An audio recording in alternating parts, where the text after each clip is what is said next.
Sejam muito bem-vindos ao Mesa de Debates. Vai começar aqui mais uma entrevista do canal com os cachorros vizinhos aqui latindo feito condenado, enquanto eu gravo aí esse podcast.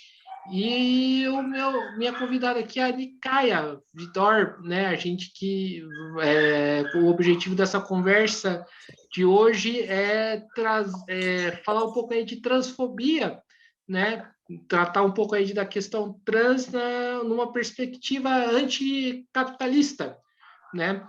E eu convidei a Nicaia porque achei que é um nome interessante aí para ela estar essa contribuição nesse debate importante que nós precisamos fazer frente a esse cenário tão complicado que nós estamos vivendo de crise econômica, crise no país e no mundo inteiro. Então, sem muita demora, tudo bem, Nicaia? Antes da gente começar, por favor, se apresente.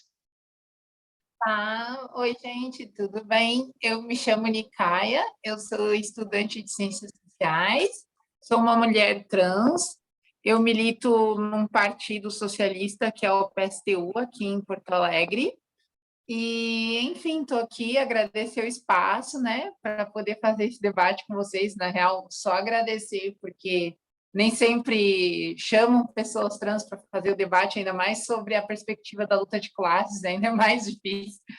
Então, agradecer o espaço. Então, maravilha. Você já quer que eu inicie? Não, eu vou fazer a pergunta primeiro, daí a gente vai bate o papo a partir daí. Então, vamos lá. Então, Nicaia, a primeira pergunta que eu faço para você, por que o capitalismo se beneficia aí da transfobia, né? Qual que é o interesse do sistema manter, né, a transfobia? Eu acho que tem dois interesses que são centrais, embora a gente possa falar de múltiplos, mas os dois que eu diria que são centrais têm a ver com uma questão econômica, primeiramente, e depois tem a ver com uma questão política. A questão econômica tem a ver com o nível de exploração. O capitalismo, ele é um sistema social que se organiza a partir do lucro, né? De uma classe sobre outra. A partir da exploração do trabalho, quando tu vai vender a tua força de trabalho para trabalhar numa fábrica ou num serviço, né? Existe uma classe que está lucrando digamos assim, com o teu trabalho. E também o sistema capitalista, ele não só lucra com a exploração do trabalho, mas para melhor explorar, ele cria uma coisa que os economistas não discutem, que é a questão do desemprego. O desemprego ele é muito lucrativo para a grande burguesia, para os grandes ricos, para os grandes milionários. Por quê? Porque quanto maior o nível de desempregados da sociedade, mais tu pode rebaixar os salários dos trabalhadores que trabalham. Porque, enfim, se tu não quiser trabalhar aqui, vai embora, que tem milhares querendo trabalhar aqui, né? Então, o desemprego ele é bastante prático para a burguesia, digamos assim, aumentar os seus lucros e abaixar os salários dos trabalhadores. O que isso tem a ver com a transfobia, né? O que tudo isso tem a ver com a transfobia? Bom, todas as formas de consciência que são forjadas nas pessoas, as consciências falsas, no sentido de pensar que uma pessoa trans não é ser humano, né? Porque a gente tem essa moral nessa sociedade, né? A consciência de que uma pessoa trans é uma aberração, é uma anormalidade, né? Essa consciência, que é a transfobia, que é uma consciência falsa, ela é muito usual para aumentar o lucro dos capitalistas. Na medida que você pode explorar mais o salário de mulheres trans. Tem um dado que indica que as mulheres trans recebem, às vezes, 5 vezes a menos que um trabalhador heterossexual. Você pode jogar essa população no desemprego a partir disso, né? E como eu já tinha dito antes, o desemprego ele é bastante usual para os capitalistas. E sem falar que dá para tu usar do preconceito das pessoas para forjar muitas mercadorias, assim.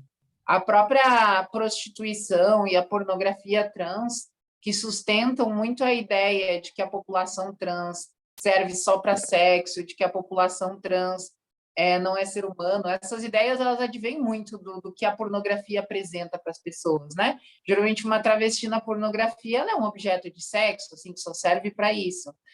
Na prostituição a mesma coisa, né? E as pessoas acabam reproduzindo essa ideia no cotidiano delas, né? Quando elas veem uma trans na rua, elas acham que tu tá ali para transar com elas, assim. Então, tu muitas vezes é assediada, muitas vezes tu é perseguida na rua. E o que que gera essa falsa consciência? Além de ser um acúmulo histórico que aconteceu ao longo da história, porque, enfim, a homofobia, a transfobia não é nada recente, existe uma economia que gira em função desses preconceitos. Essa é a questão chave. Existe uma economia que gira, e essa economia é a prostituição, é a pornografia e também as questões de desemprego. Para vocês terem noção, um dado da Associação de Travestis e Transsexuais do Brasil aponta que 90% da população transfeminina do Brasil está na prostituição. Então, assim, é quase a maioria. É quase a maioria. Você é trans, você é uma mulher trans, certamente você tem um risco muito grande de cair na prostituição. Isso acontece por quê? Porque a família te expulsa de casa, porque você perde moradia por não ter nenhum familiar que te acolhe. E quando você vai procurar trabalho, os capitalistas, os gerentes das empresas, os RHs não te contratam, porque tu é uma aberração na concepção deles, né? Assim como as pessoas da empresa, né, ou da fábrica vão te tratar da mesma forma. Então, essas mulheres, elas não conseguem emprego e acabam caindo no desemprego, né? E não tem moradia porque foi expulsa de casa. Então, acaba sobrevivendo, para sobreviver, acaba usando a prostituição. Então, é mais ou menos esse o local econômico que o capitalismo joga a população trans feminina, para a prostituição. E aí vamos para a questão política, né? Essa é a questão econômica. Para que serve politicamente a transfobia para esse tema? Bom, a gente sabe, quer dizer, a gente sabe não, porque seria a partir de que todo mundo sabe isso, mas é notório que para tu destruir o capitalismo, tu precisa unificar... Ai, a câmera caiu, perdão. Tu precisa unificar a luta de toda a classe trabalhadora. E aí, nesse sentido, tu precisa incluir os operários de fábrica, os assalariados que não são de fábrica e os desempregados, que hoje no país os desempregados compõem metade do país. O IBGE aponta que metade do país está em desemprego. Então, tu precisa juntar a luta de todos esses setores que são da classe trabalhadora contra esse Estado, né, que garante os interesses dos grandes milionários. Porque o Estado é isso, né? Ele está sempre defendendo as emendas constitucionais, os interesses dos grandes milionários. Quando a gente tem alguma conquista no Estado, é a partir de muito sangue, muita luta, e geralmente essas conquistas depois vêm a ser destruídas, assim. Nenhuma conquista é intocável. E é isso que é o sistema capitalista. Tu conquista algo com muita garra, com muito sangue, logo eles já estão querendo tirar de novo. Então, tu precisa juntar todos esses setores da classe trabalhadora para destruir esse sistema, porque a classe trabalhadora, ela vive um processo imenso de divisão. E essa divisão, ela tem vários aspectos econômicos, culturais, e a transfobia, ela é um dos aspectos culturais da divisão da classe trabalhadora. Ela é um preconceito que emerge nas nossas mentes com relação às pessoas trans, de que essas pessoas não são seres humanos. E isso facilita politicamente com que divida a classe trabalhadora. O preconceito, ele é uma divisão da classe trabalhadora, ele é usual para o capitalismo. O capitalismo usa do preconceito como uma artimanha política, de dividir os trabalhadores, de fazer com aqueles trabalhadores que têm uma consciência, digamos assim, falsa com relação a outros trabalhadores, odeiem esses outros trabalhadores e não aceitam lutar junto. Então, tem esses dois fatores, o fator econômico, né, e o fator político. E os dois advêm da questão cultural, né, dos costumes, das tradições que já são conservadas ao longo da história de toda a humanidade, desde quando esse sistema começou, que já faz mais ou menos uns 400 anos. Mais ou menos responderia isso. Certo. Então, vamos aí para a próxima pergunta, né? A gente escuta muito, né, uma vertente aí, acho que, digamos assim, do movimento, né, do geral LGBT, né, movimento trans, que é o do Pink Money, né? Ou, até que momento o capitalismo apropria as demandas aí das pessoas trans e até quanto que é interessante, até quanto que não é interessante apropriar dessas questões. É um debate que eu adoro, porque esse é Vai o lá. debate Esse é o debate mais profundo do movimento LGBT, assim, porque o capitalismo, ele é um sistema contraditório, né? Ele precisa garantir parcialmente as necessidades das pessoas, mas você garante a necessidade das pessoas quando for lucrativo para os grandes capitalistas. Isso, curiosamente, vale para o movimento LGBT, mas vale para tudo, entendeu? Vale para o movimento indígena, vale para as mulheres, vale até para a própria classe trabalhadora. Porque essa perspectiva de você adentrar no Estado, ceder umas conquistas, né? Garante alguns direitos, e aí depois você tira eles, né? Aniquila com esses direitos, é mais ou menos a forma como o capitalismo ele se comporta enquanto em referente às necessidades das pessoas. Quando as pessoas lutam, quando elas vão lutar pelas suas necessidades, esse sistema precisa dar alguma coisa para que consiga frear, né? Deixar as pessoas imóveis. O movimento LGBT, ele luta em forma política, né? Porque ele sempre existiu, mas a forma política dele, isso é organizada, com bandeira, fazendo parada, inicia mais ou menos no final da década de 60 e início da década de 70, né? Ele é um movimento que luta por libertação corporal e libertação sexual, e é algo que o capitalismo não tem como conceder. Por mais que ele exista e reivindique isso, o capitalismo não tem como conceder isso. Pelos seguintes quesitos. Como eu falei antes, o preconceito ele é lucrativo. O preconceito, além de ser lucrativo, ele é vantajoso para os grandes milionários, porque ajuda a classe trabalhadora a não lutar junto. Então, se o preconceito ele é lucrativo e ele é vantajoso politicamente, como é que tu pode pensar que uma sociedade como essa, né, vai conseguir garantir liberdade sexual e corporal para as pessoas, né? Uma mulher trans que está na prostituição, ela está se libertando? Os dados indicam que não, os dados indicam que elas estão morrendo. 50% delas morrem na prostituição. Então, essa questão do pink money, ele é uma ilusão, ele é uma cortina de fumaça. O capitalismo gosta, ao mesmo tempo, de pôr bandeira colorida na parada LGBT, nas empresas, principalmente a Coca-Cola, né? Coloca aquela linda bandeira LGBT, né, na Coca-Cola, enquanto a Coca-Cola está financiando políticos que defendem a cura gay no Estado. Por quê? Porque esses políticos são importantes para os donos da Coca-Cola consolidar os seus interesses dentro do Estado. O Marco Feliciano foi financiado pela Coca-Cola. O Marco Feliciano é um agente dos grandes milionários dentro do Estado democrático capitalista para consolidar os interesses desses agentes milionários lá. Então, ao mesmo tempo que, digamos assim, o capitalismo cria essa fumaça, essa aparência de inclusivo, né, que na verdade tem muita falsidade dentro disso, ele ao mesmo tempo sustenta esse preconceito imenso por parte das grandes instituições. Afinal, não foi o Marco Feliciano que defendeu a cura gay, né? Não foi o Marco Feliciano que criou um monte de projetos para atacar a população LGBT, né? Então, é isso. Ele é um sistema que ele precisa construir uma aparência para esconder a sua essência. E essa aparência serve para enganar os movimentos sociais.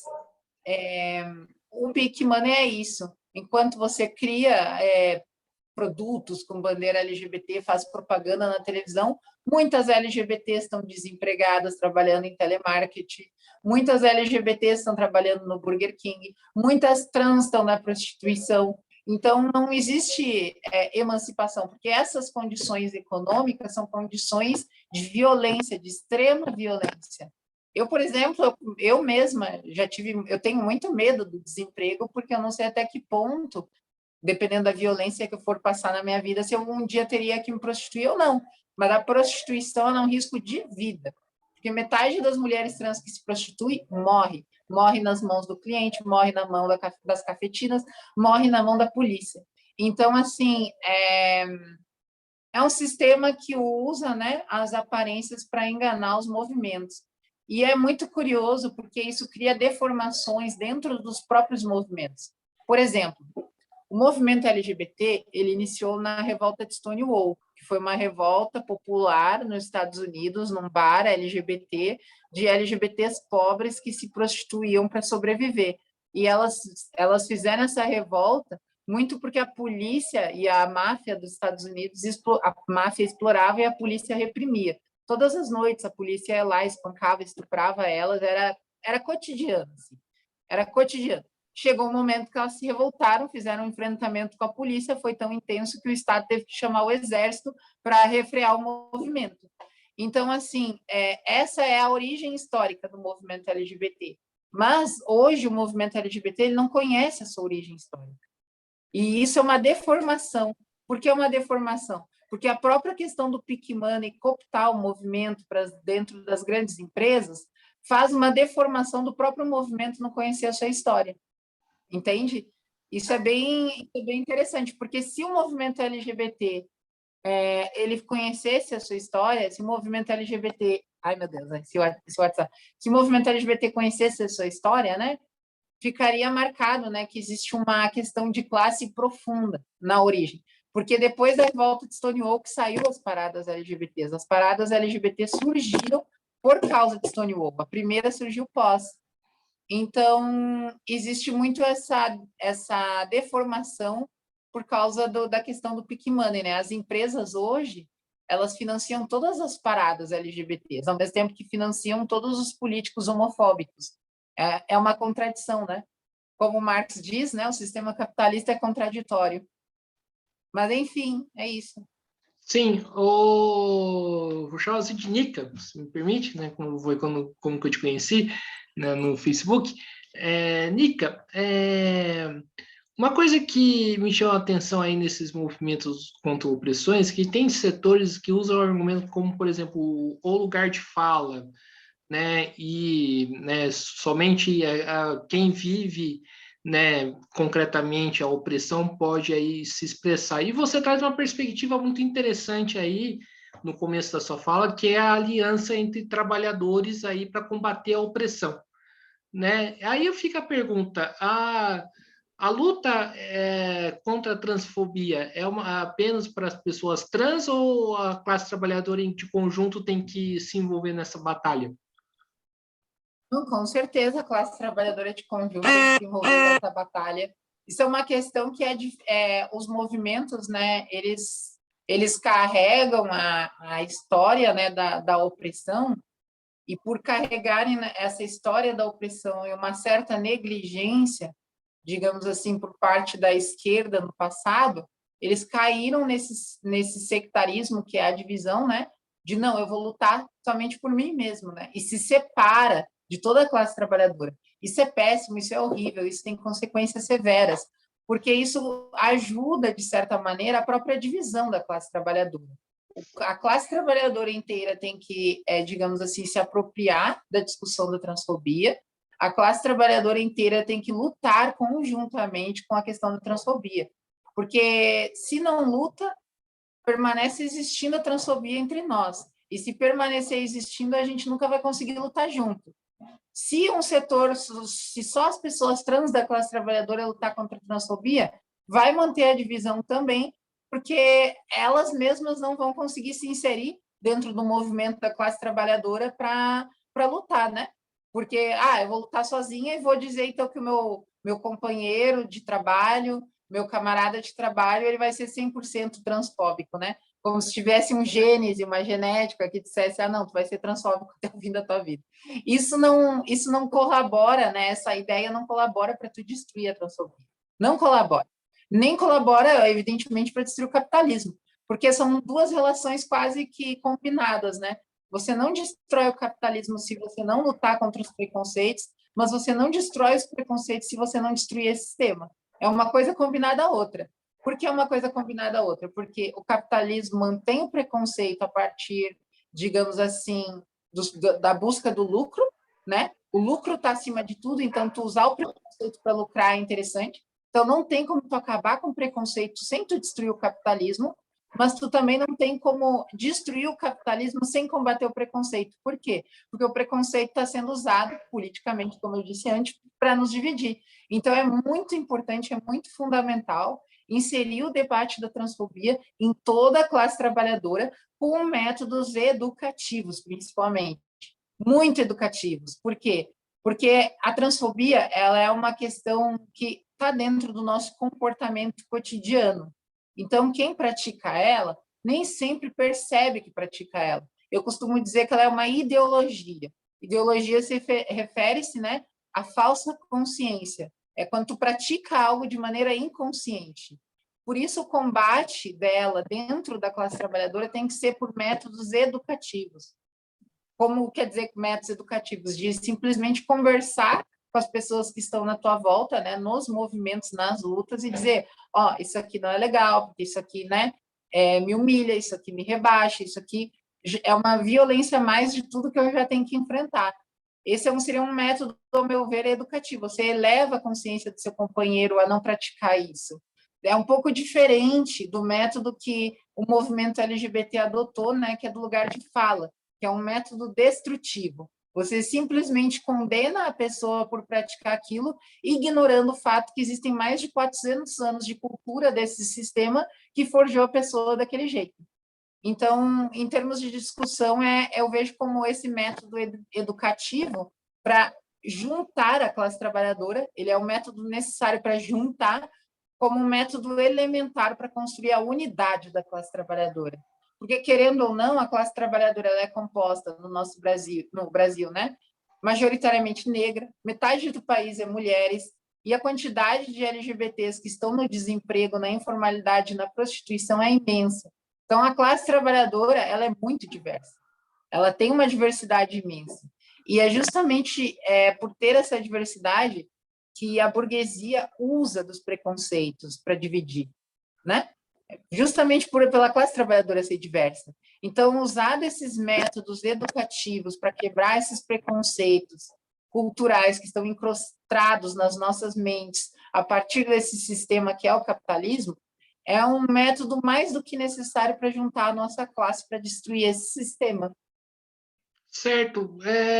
Você fala aqui da esquerda, historicamente, né? E que papel que a esquerda, historicamente, cumpriu aí na luta contra a transfobia? E aí eu faço uma outra pergunta mais ideológica e provocativa para alguns e para outros não, né? Acho que você vai gostar da pergunta, e que papel que o stalinismo, né?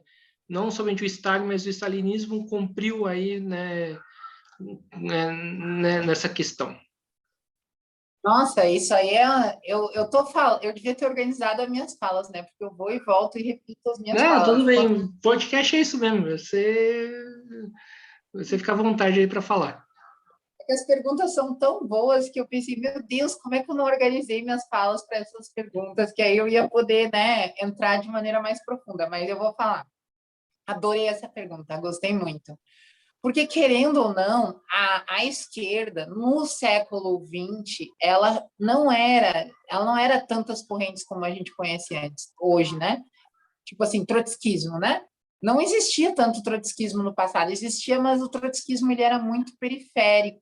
Por quê? Porque ainda existia a União Soviética, ainda existia um Estado operário erguido no globo, e a influência de Stalin, do stalinismo, da perspectiva do socialismo em um só país, que é a tese que ele defendeu, né? A ideia de que o socialismo pode se efetivar num só país, uma burocracia que controla toda a organização da classe trabalhadora na União Soviética, né? Uma burocracia que dissolveu os conselhos populares na União Soviética. Essa burocracia era a que hegemonizava a perspectiva da esquerda globalmente. Toda a esquerda mundial se referenciava politicamente e ideologicamente ao que o Estado burocrático da União Soviética determinava. E isso é um fator elementar para pensar como o capitalismo conseguiu cooptar os movimentos contra as opressões. Por quê? Porque a burocracia soviética, ela, além de defender a tese de que o socialismo podia se efetivar em um só país, uma tese errada, que mostrou, né, a União Soviética caiu por ter ficado isolada. Caiu, foi destruída pelo capitalismo por ter ficado isolada. Essa burocracia dissolveu os soviets, né? Não existia mais conselhos populares planificando a economia, controlando o Estado, isso dissolveu, deixou de existir na União Soviética. E essa burocracia, ela regrediu todas as que ainda não tinham virado cultural na União Soviética, mas que estavam entrando para dentro do Estado soviético ainda enquanto existia Soviets, que era a legalização do aborto, a queda das leis czaristas que não permitiam com que homossexuais se casassem, e também as pesquisas, inclusive, de cirurgias sexuais, de resignação sexual, que é troca de sexo, que a população trans faz. Tinha um médico na União Soviética chamado Gregory Baltsky, amigo do Trotsky, que inclusive foi em várias conferências de Berlim a discutir essa questão da sexualidade e dessas cirurgias. Isso lá nos anos 20, na União Soviética. Então, dentro da superestrutura do Estado, digamos assim, dentro da formalidade, da formalidade constituída no Estado soviético, se estava tendo um aspecto muito progressivo para liquidar com os preconceitos, com as discriminações, com a violência contra a mulher. Isso logo quando a Revolução foi feita, logo quando os soviets foram formados. Mas o Stalin e toda essa casta de pequenos comerciantes que aderiram à Revolução, porque os pequenos comerciantes, eles aderem a revoluções, principalmente nas crises capitalistas, porque eles vão à falência, mas eles continuam, enquanto classe, lutando pelos seus interesses dentro de um Estado operário. Então, esses pequenos comerciantes ao lado de Stalin, eles aderiram a tomar o Estado operário, né, hegemonizar sua perspectiva política lá e dissolver o poder operário popular que tinha se formado, que era os soviets. O que isso tem a ver com a questão das opressões e das discriminações? Eu tenho um camarada dentro do meu partido, o Wilson, do PSTU, que ele fala uma coisa que eu acho genial. Ele é negro e gay, ele tem uma análise dos quilombos com relação à questão das opressões. Ele dizia: os quilombos, eles têm uma forma de os quilombos historicamente no Brasil, né? Eles têm uma forma de organização social muito semelhante aos soviets, porque os quilombos, eles não eram só pessoas negras que se agrupavam neles, mas também eram todas as pessoas que eram reprimidas, discriminadas da sociedade aderiram aos quilombos. E eles organizavam a produção material entre eles, todos participavam disso e todos tinham a chance de colocar suas necessidades em decisão ali no conselho. Os soviets era isso. Então, o que eu acho genial nessa análise do meu camarada?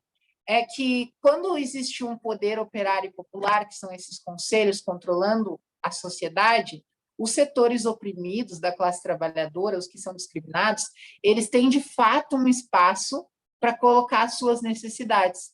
Quando a burguesia fala de empoderamento individual, de adquirir mais riqueza para viver bem, o verdadeiro empoderamento é o empoderamento das massas, é quando tu está num conselho que controla o teu país materialmente inteiro e tu pode dizer lá, não, mas esse setor aqui, ó, ele não consegue se empregar, a gente precisa construir alguma forma de organização econômica que possibilite, né, esse setor ter um emprego.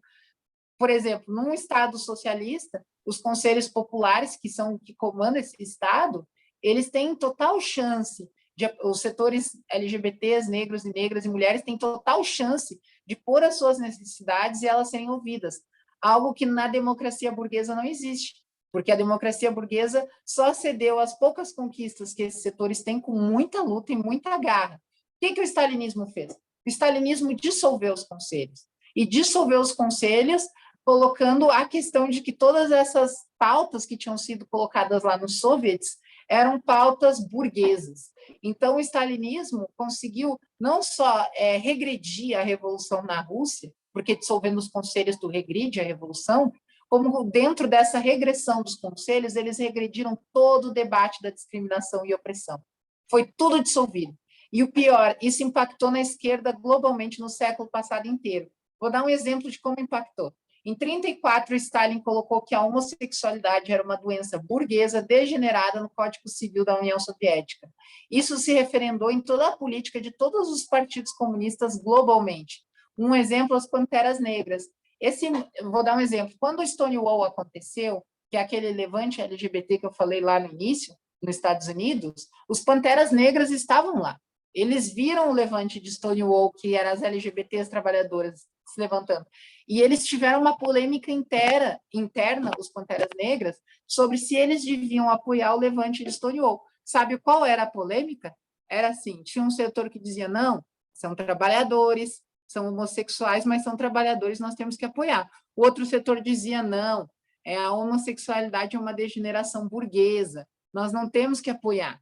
Então, assim, esse debate interno, num partido que eu admiro bastante, né, por discutir toda a questão da libertação racial, que é os Panteras Negras, esse debate interno mostra não uma fraqueza dos Panteras Negras, como a maior parte das pessoas iria interpretar, mas mostra a hegemonia, a potência que a burocracia de Moscou tinha sobre todos os partidos comunistas no globo. Não eram só os Panteras Negras. O Partido Comunista Brasileiro agiu dessa forma, outros partidos comunistas da Europa agiram dessa forma, partidos comunistas do mundo agiram dessa forma.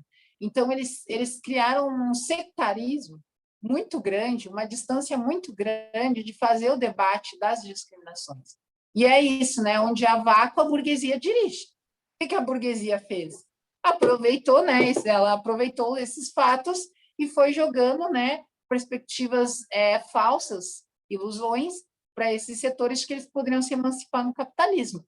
Então, toda essa hegemonia do pink money, toda essa hegemonia do pink money, do black money, toda essa hegemonia de pós-modernismo no lugar de fala, muito se construiu porque o stalinismo orientou a esquerda globalmente a não fazer esse debate. Então, assim, e é até curioso, porque quando os setores oprimidos se levantaram, Stonewall, o levante racial dos Estados Unidos, o levante feminista da segunda onda, esses, tanto Stonewall, Panteras Negras e a segunda onda do feminismo, tinha uma raiz na classe trabalhadora, tinha um debate de classe, eles carregavam isso. Então, não faltava muito para uma direção revolucionária se consolidar dentro desses movimentos.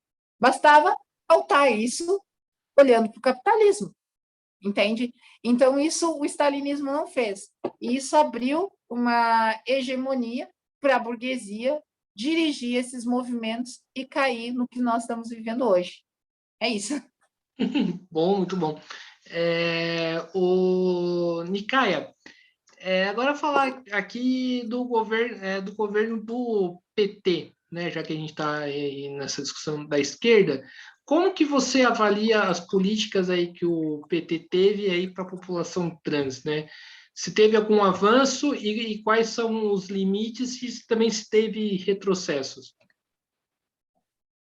Teve poucos avanços, mas eu acho que isso mais vem do ascenso do movimento LGBT do que digamos assim, uma iniciativa do PT. Porque a superestrutura do Estado, os partidos e o parlamento, eles são obrigados a reagir aos movimentos sociais. É isso, eles são obrigados. Qualquer movimento social, quando reage violentamente na rua, qualquer movimento social que faz um levante de massas, o parlamento é obrigada a refletir sobre isso, a reagir, e a mídia e os partidos também. Porque, querendo ou não, qualquer levante de massas, se vai crescendo, vai crescendo, vai crescendo, meio que vira uma ameaça à ordem do sistema, assim. O movimento LGBT sozinho não é uma ameaça, né, obviamente, mas né, facilitar a radicalidade desse movimento para a burguesia dar a direção desse movimento para os revolucionários. Então, tudo que a burguesia puder mediar, ela faz.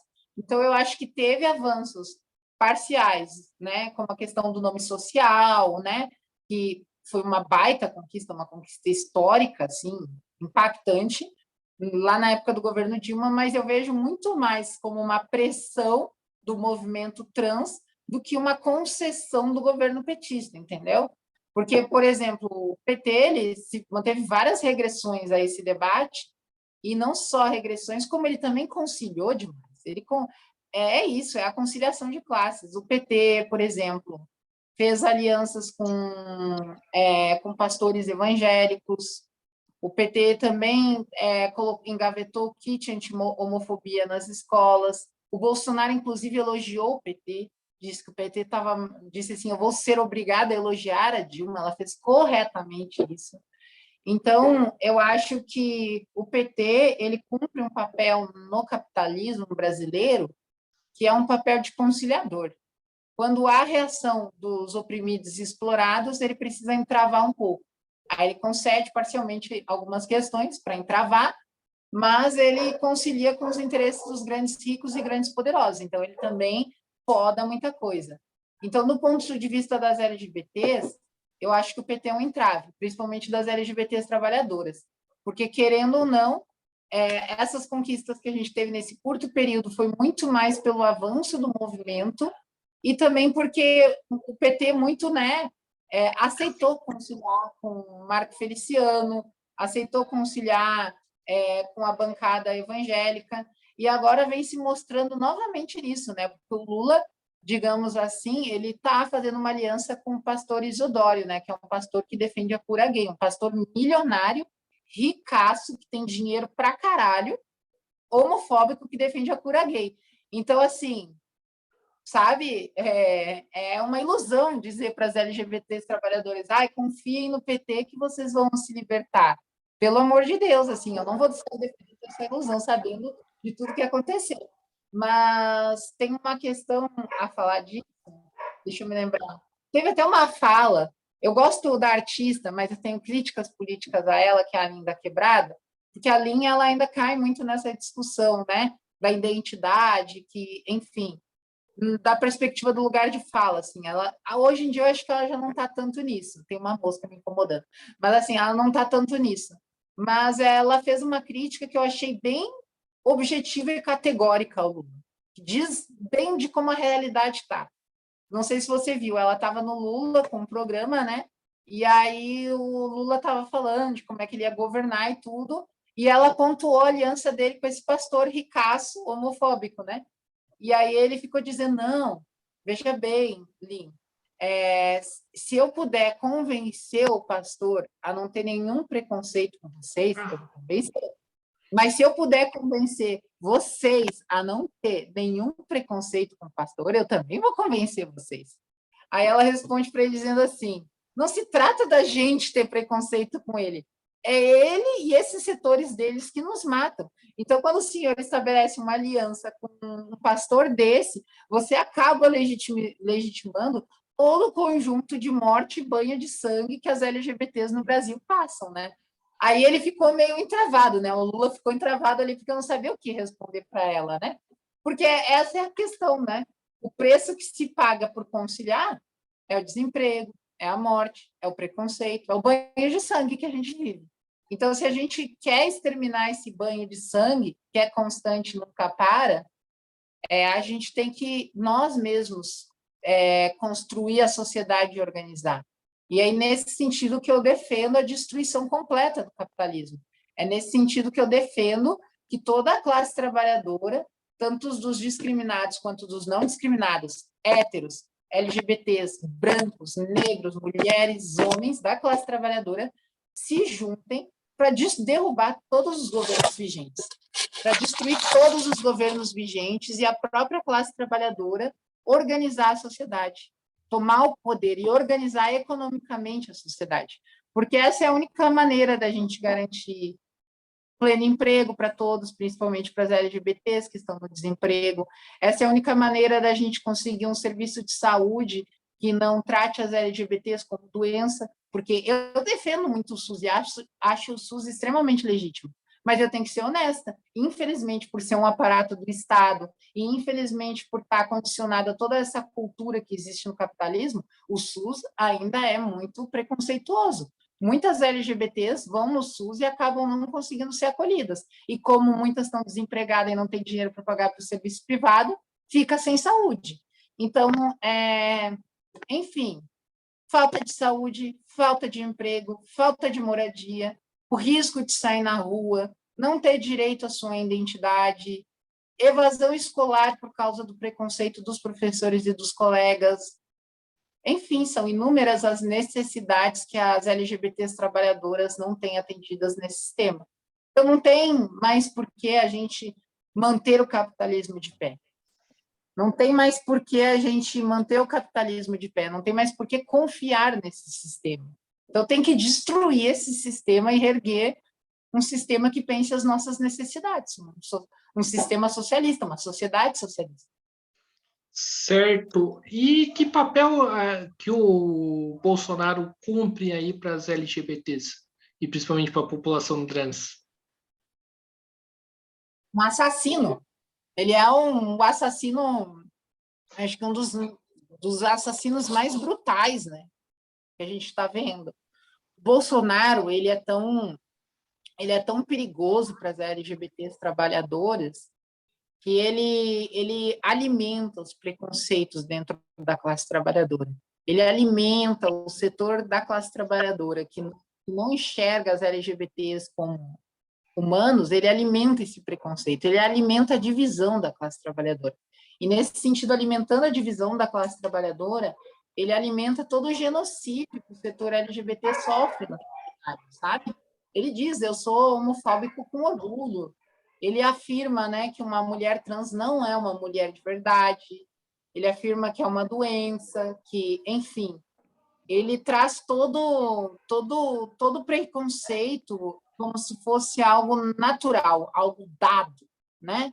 Como se eu fosse doença por ser trans, né? E isso é muito horrível, porque entra tanto do ponto de vista do Estado, das políticas, quanto entra do ponto de vista da cultura, da própria classe trabalhadora se automutilar, né? Eu, por exemplo, já passei por agressões físicas na rua, né? E eu não tenho dúvidas das pessoas que me agrediam, economicamente elas são tão fodidas quanto eu. Elas eram, mas infelizmente elas estavam carregadas de muito preconceito, muita falsa consciência, muita noções erradas de mim. E o Bolsonaro ele alimenta isso. Então, querendo ou não, do ponto de vista das LGBTs, autodefesa para se proteger, inclusive da sua própria classe, da classe trabalhadora, infelizmente, é necessário, porque da maneira como esse governo está propagandeando o preconceito, da maneira como ele está gerindo o Estado contra esse setor da classe trabalhadora, a autodefesa é mais do que necessária. E é um tanto contraditório, né? Eu vi uma mulher trans uma vez lá no hospital, fazer atendimento médico, né? E a gente tem grupos que a gente faz atendimento médico juntas, né? E pensei, mas por que, né? Tu vai votar no Bolsonaro, o cara diz que a gente é doença, o cara fala horrores da gente. Aí ela diz, não, não, não, ele é grosso, eu acho que essa grosseria dele é horrível. Olha só o que ela me disse. Eu acho essa grosseria dele é horrível, mas você consegue me escutar quando a minha tela apaga? Consegue continuar escutando? Tá. Ela disse que eu acho essa grosseria dele horrível.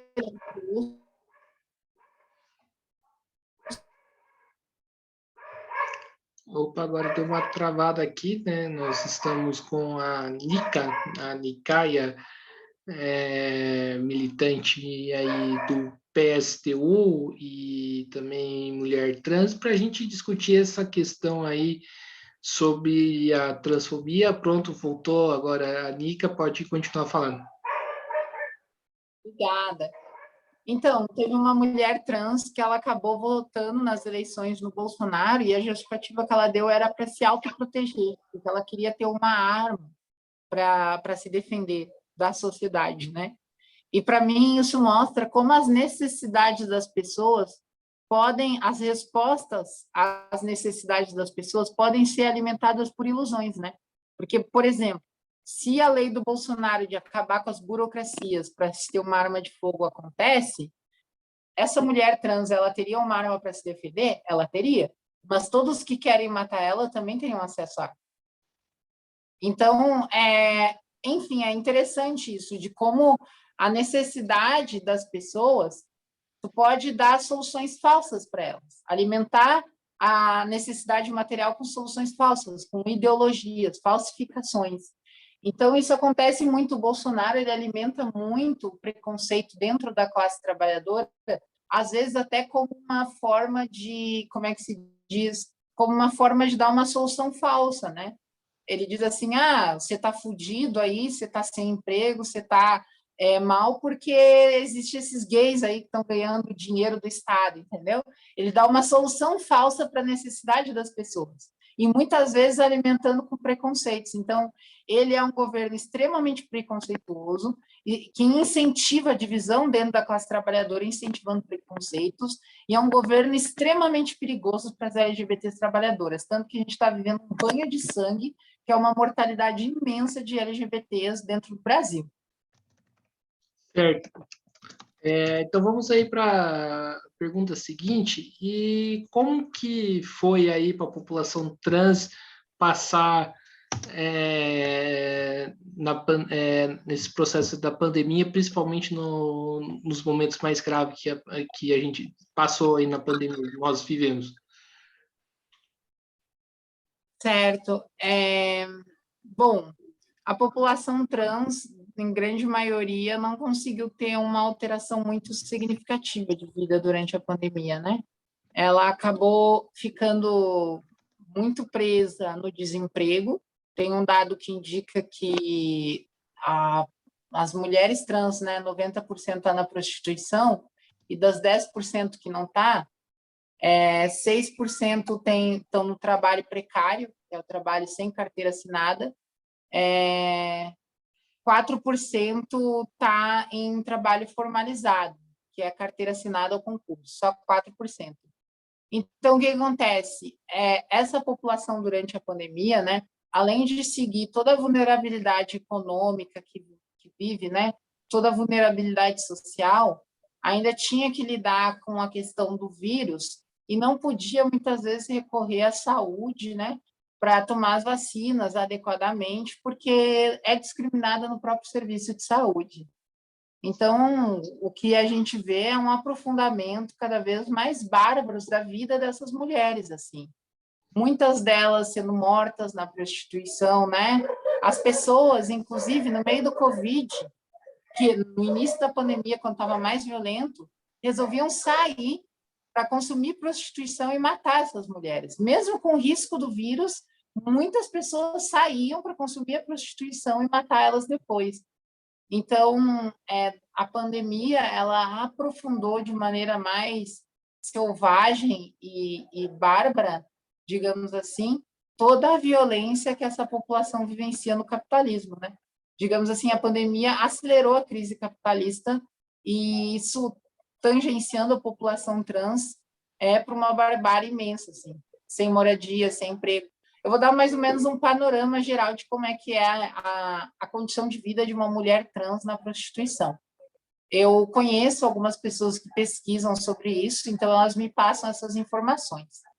Geralmente, essas mulheres, elas vivem até os 33 anos, a maioria é morta pelos seus clientes, homens, mas muitas delas também são mortas nas mãos da polícia e das cafetinas também. Às vezes até entre elas mesmas. Porque quando ela está no ponto da prostituição, as mais antigas que se prostituem ali cobram pedágio para que ela esteja ali, se prostituindo junto. E nisso, se tu não paga o pedágio para a mais antiga, tu corre o risco da mais antiga te espancar. Para tu ver o nível de vulnerabilidade, né? Tá tão vulnerável economicamente que espanca outra igual a você por renda, por dinheiro, né? Ao capitalismo, né? Então, além disso, tem também uma propina que as travestis da prostituição têm que pagar para a polícia. Porque a polícia, quando passa nos pontos de prostituição, se você não paga um dinheiro para eles, te levam presa, ou às vezes até te estupram. Tem um relato de uma travesti que viveu na ditadura militar no Brasil, que ela relata ter sido forçada a fazer sexo oral num PM para não ser presa. Então, ela foi obrigada a fazer isso, né? Depois ela descobriu que se cortando nos pulsos e mostrando sangue, ela conseguia assustar a polícia. Por que ela conseguia? Porque naquela conjuntura histórica era a crise da HIV no Brasil e os policiais se cagavam de medo de pegar AIDS.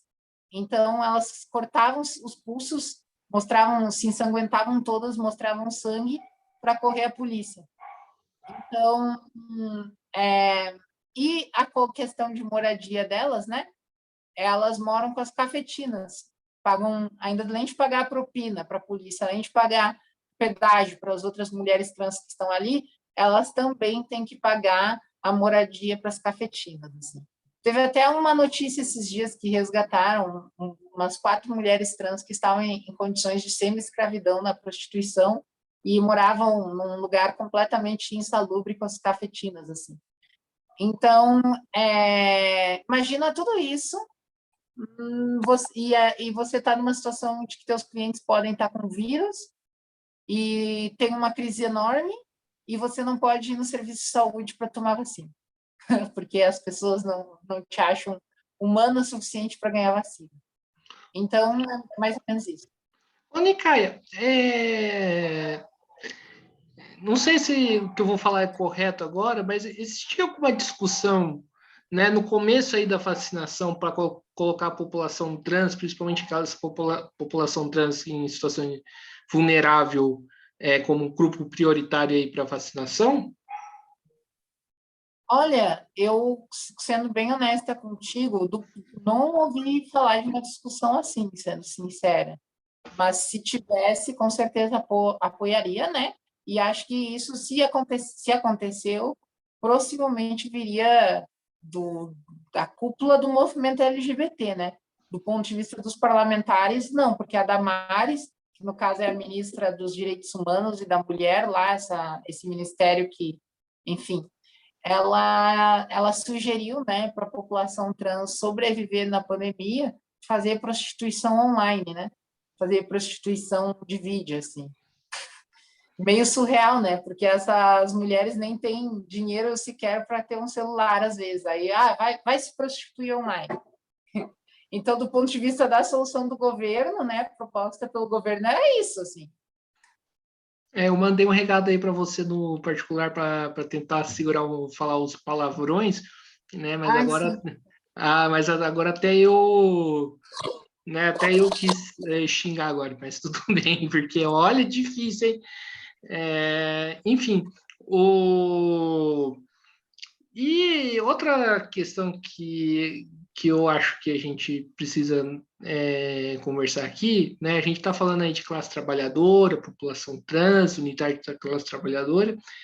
Que papel que os sindicatos cumprem aí para combater a transfobia dentro da classe trabalhadora e se eles cumprem realmente esse papel? Então, o sindicato, eu sigo muito a linha do Trotsky nessa discussão de sindicato, embora a prática seja bem diferente, né? O sindicato, ao meu ver, ele serve sim para educar a classe trabalhadora, né? Ele pode ter esse papel de educar e até de unificar ela. Educar no sentido de fazer os trabalhadores se enxergarem enquanto trabalhadores, né? Não fazerem, digamos assim, eles brigarem entre si por preconceitos, discriminações e outras coisas, assim. E o sindicato pode sim ter esse papel educativo, né? O Trotsky ele até argumenta de que nas lutas econômicas, sindicais, você pode cada vez mais educar a luta coletiva dos trabalhadores. E de fato isso acontece quando tem uma luta coletiva, tu pode de fato educar. Mas a transfobia, como ela é cultural e muito forte na sociedade capitalista, ela é hegemônica no sentido da cultura, é muito notório que os trabalhadores, dentro da luta sindical, reproduzam inúmeros preconceitos, inúmeras opressões, e sim, os sindicatos, se estiverem numa perspectiva de destruição do capitalismo, eles podem sim, e acho que devem, educar a quebrar com esses preconceitos, porque, querendo ou não, esses preconceitos dividem a nossa classe. Então, se tu nunca educar, né, a classe trabalhadora a se enxergar de maneira conjunta, se você nunca educar, enfim, ela vai passar eternamente dividida, né? Tem alguns camaradas meus que já lutaram pela readmissão de mulheres trans que foram demitidas em seus locais de trabalho. E eles estavam atuando através dos sindicatos. Então, nesse sentido, eles estavam cumprindo um papel educativo, né? Porque, querendo ou não, um fator que é real é que não existe muitas mulheres trans em serviços formais de trabalho, né? Eu falei ali, só 4% de mulheres trans conseguem um trabalho formal. Homens trans até conseguem um pouco mais, mas também não é muito. Mas, assim, quando vai acontecer a demissão, e a demissão ela acontece muito por causa da crise, os capitalistas demitem trabalhadores em massas para reerguer os seus lucros, porque eles estão tendo poucos lucros por causa da concorrência, enfim, das mercadorias que não foram vendidas, porque os salários não são suficientes para comprar as mercadorias. Para reerguer os seus lucros, os capitalistas demitem. E nessas demissões, os principais alvos deles, notório, são os setores discriminados da classe trabalhadora. Os primeiros alvos de demissão são esses setores. São os primeiros a ir para a porta da rua. São os primeiros a cair no desemprego. Tem uma amiga minha que foi demitida numa loja da Renner porque ela usou o sapato próprio num dia de trabalho, porque o sapato de trabalho dela estava todo molhado porque ela pegou chuva ao ir ao trabalho. Aí demitiram ela. Você está usando um sapato que não é, digamos assim, da empresa, então vai para a rua. Mas todos os colegas delas usavam aquele sapato deles mesmos, né? Não os da loja. Então, por que só ela foi demitida? É nítido que foi por preconceito e discriminação. Dizia ela para mim que o chefe dela chamava ela de Julião, às escondidas. Então, isso evidencia que quando eles querem demitir, diminuir postos de trabalho para aumentar os seus lucros, eles vão mandar um monte de trabalhadores para a rua, para ficar desempregado, para morrer de fome. E, nesse sentido, os setores oprimidos da classe trabalhadora são os primeiros que vão. Então, os sindicatos podem lutar pela readmissão desses setores e, nesse sentido, fazendo uma reeducação da classe trabalhadora. Eles podem, não necessariamente vão, porque o sindicato também, se for dirigido numa perspectiva, digamos assim, individualista, egoísta, né? Dirigido numa perspectiva bem capitalista, o sindicato pode ser reacionário também. Então, depende muito de quanto as forças políticas dentro dos sindicatos conseguem elevar a consciência crítica da classe trabalhadora de um conjunto a si mesmas, assim. Eu vejo muito que essa questão do papel educativo, do método educativo, ele é um método bastante eficiente, assim. Já, às vezes, a gente conversa, dialogando, né, com muitas pessoas, tu consegue convencer elas que é ruim, né, digamos assim,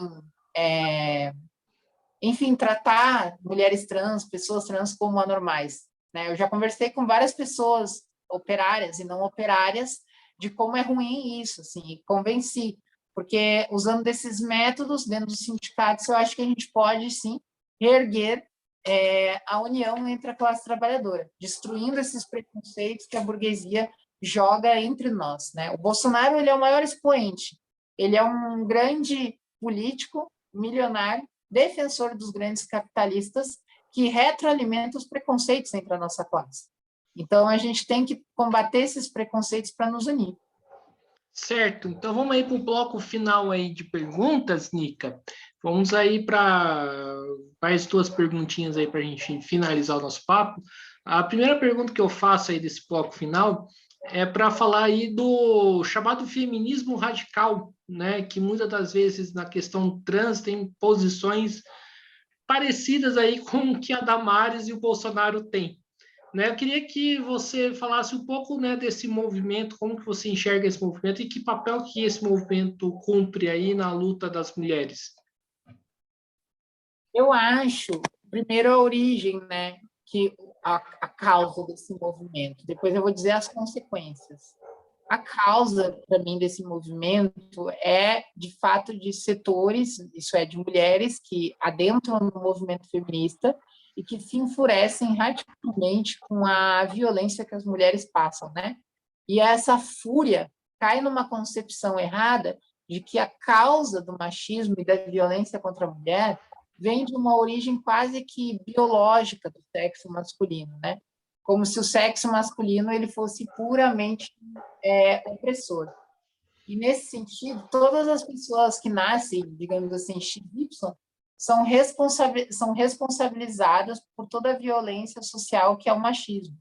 Como se o machismo não fosse uma questão de comportamento, como se o machismo não pudesse ser destruído pela educação, né, o método educativo. Como se os homens tivessem um gênese, né, uma genética, dizendo que ele vai ser eternamente machista, né? E isso elas acabam incluindo as mulheres trans, né, no mesmo critério que os homens, porque para elas a concepção que o que gera machismo é uma condição biológica. Então, nesse sentido, elas acabam tendo inúmeras percepções que são erradas e que, em alguns casos, eu ousaria dizer que algumas delas até são desonestas, de que a mulher trans ela também é responsável por toda essa cultura derivada do capitalismo, né, que violenta as mulheres. Só que é muito, digamos assim, que eu às vezes até acho que é desonesto da parte delas, é de que elas conseguem sempre negar, e é uma negação falsa que elas fazem, é uma hipocrisia, de certa forma, elas sempre negam que quando uma mulher trans é morta por um homem, e tem nítidas feições de machismo e misoginia na morte dessa mulher trans, elas negam que é um caso de feminicídio, elas negam que é um caso de que uma mulher foi morta por um homem por opressão. Vou dar um exemplo, uma mulher trans foi estuprada por 17 homens na cadeia. Um estupro, né, uma violência forçada, onde esses homens praticaram, passando por cima dessa mulher, né, ignorando as necessidades dessa mulher, usando a força bruta. E como é que você vai negar que um caso desse não tem misoginia, não tem machismo, né? Mas elas negam. Então, eu acho que existe essa causa do fato delas terem uma enorme raiva da violência que as mulheres passam, e é uma raiva completamente compreensível, uma raiva completamente justa, mas elas caem no erro de analisar a opressão como uma condição quase que biológica inerente ao sexo. E nisso elas acabam fortalecendo a divisão da classe trabalhadora. Porque aí elas pressupõem, não, tem que organizar as mulheres de maneira separada dos homens. E separada das mulheres trans também. Então, elas acabam defendendo a divisão da classe trabalhadora em fazer isso, porque elas pressupõem de que os homens são incapazes de combater o seu machismo, elas pressupõem isso, que os homens são incapazes, e também pressupõem de que precisa organizar as mulheres de maneira separadas. E isso não destrói o capitalismo, porque para tu destruir o capitalismo, tu precisa da classe trabalhadora inteira. Não dá para ser só homens, também não dá para ser só mulheres. Precisa da classe trabalhadora inteira para destruir o capitalismo. E no movimento trans, elas acabam aumentando, elas acabam, digamos assim, fortalecendo a violência que o Estado, que o capitalismo causa nas mulheres trans. Porque pensa assim, você cai na prostituição, os capitalistas te jogam na prostituição, esse é o lugar econômico da localização de classe de uma mulher trans.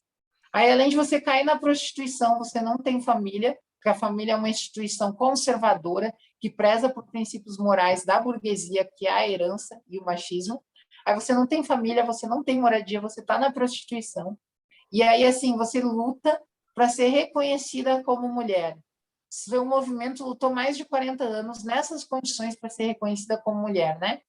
Aí tem um Estado, uma bancada evangélica, parlamentares que estão querendo te manter nessa condição de subalternizada.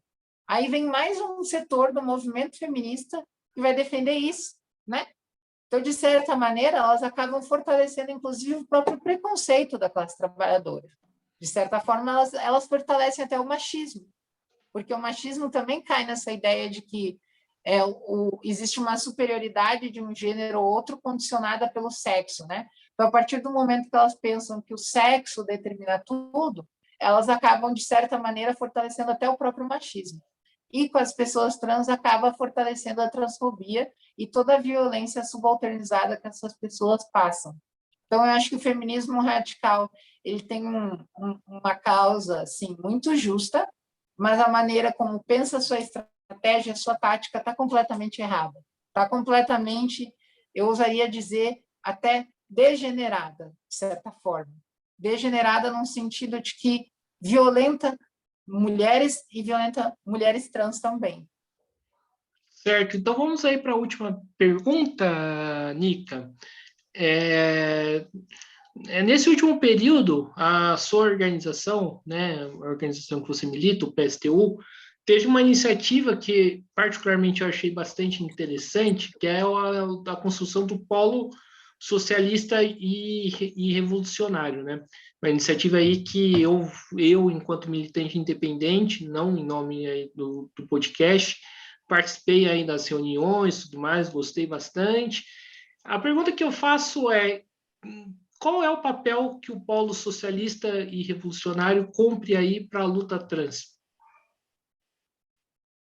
Eu acho que um papel muito importante, porque o objetivo do polo é tentar unificar setores da classe trabalhadora e também setores que se movimentam para destruir o capitalismo, né? Pessoas da classe trabalhadora e pessoas que se movimentam para destruir o capitalismo, em nome de um programa, isso é, de uma perspectiva política de destruição completa do capitalismo. Então, do ponto de vista da população trans, que necessita da destruição desse sistema, a população trans, em sua grande maioria, é trabalhadora, na verdade, eu usaria dizer quase toda, necessita da destruição desse sistema, né? O polo socialista revolucionário, ele ocupa um espaço político para disso, né? Faz discussões de como, taticamente, em termos de método, em termos de ideia, como é que a gente vai organizar a destruição desse sistema. Aí, nesse sentido, essa é aquilo que a esquerda chama de discussão programática, né? Discussão de programa, de ação, de movimento, de estratégia. Então, nesse sentido, o polo, eu acho que ele ocupa um espaço político muito importante para as mulheres trans trabalhadoras, e até de convidar elas, né, se querem se movimentar contra esse sistema, que participe do polo, que esteja lá junto, colocando as discussões sobre transfobia, porque também é importante, né, a gente trazer as discussões das opressões dentro de organizações socialistas, operárias, que a gente consiga fortalecer a unidade da classe trabalhadora, né? Porque é muito, digamos assim, é muito vital, porque, querendo ou não, digamos assim, até os revolucionários, até os operários, né, por mais comunistas que sejam, às vezes também estão dentro dessa sociedade de luta de classes e podem, sem querer, sem de acordo com a sua vontade, acabar fortalecendo com essa divisão da classe trabalhadora, quando reproduz sem querer esses preconceitos. Então, enquanto até no sentido de educar a classe trabalhadora, de educar para os métodos revolucionários, é muito importante a população trans trabalhadora estar dentro desse polo. Assim como também colocar dentro do programa de revolução contra o capitalismo, de revolução socialista, as necessidades materiais da população trans, que é pleno emprego, acesso à saúde, moradia e direito à sua identidade, que o capitalismo nega, direito à sua identidade sexual, direito a ir e vir na rua, né? Eu, por exemplo, quando saio na rua, sou constantemente agredida, assediada, então tem muitas coisas que são necessidades materiais e que precisam estar pautadas na questão de destruir o capitalismo, porque o capitalismo não vai garantir nenhuma dessas necessidades. Teve 400 anos para isso e não fez até agora e não vai fazer depois. Então, acho que é isso aí. Então, Nica, estamos encerrando mais uma entrevista do Mesa de Debates. Quero aqui agradecer a sua participação. Gostei demais aí do nosso papo, acho que contribui bastante. E passo aí a bola para você de novo fazer as considerações finais. Obrigada.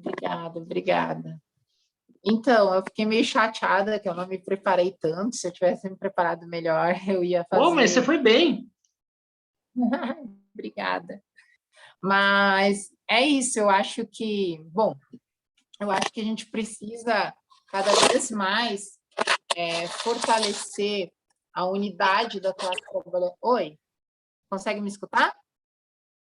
Tá, desculpa, minha câmera ela cai, né? Porque infelizmente eu não tenho computador com câmera, eu uso o celular, aí tem que deixar o celular apoiado e ele cai todo tempo. Mas assim, continuando onde eu estava, né? Eu vejo que é necessário fazer com que toda a classe trabalhadora se movimente nesse sistema.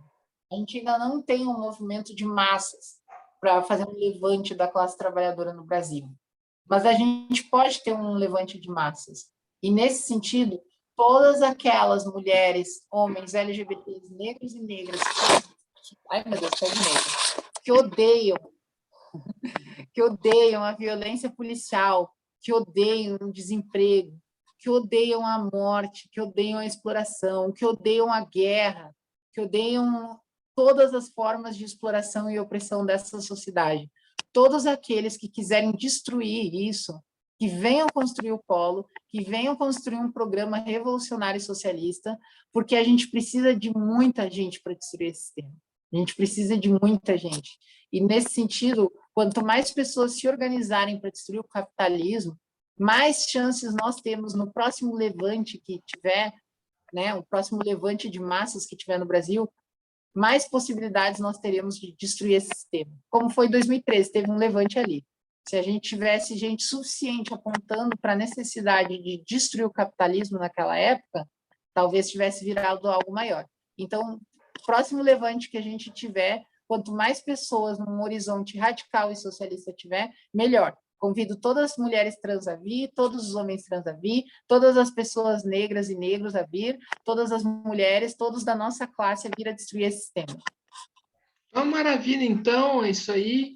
Mais uma vez agradecendo a Nica, agradecendo também a você que nos acompanhou até este momento da entrevista.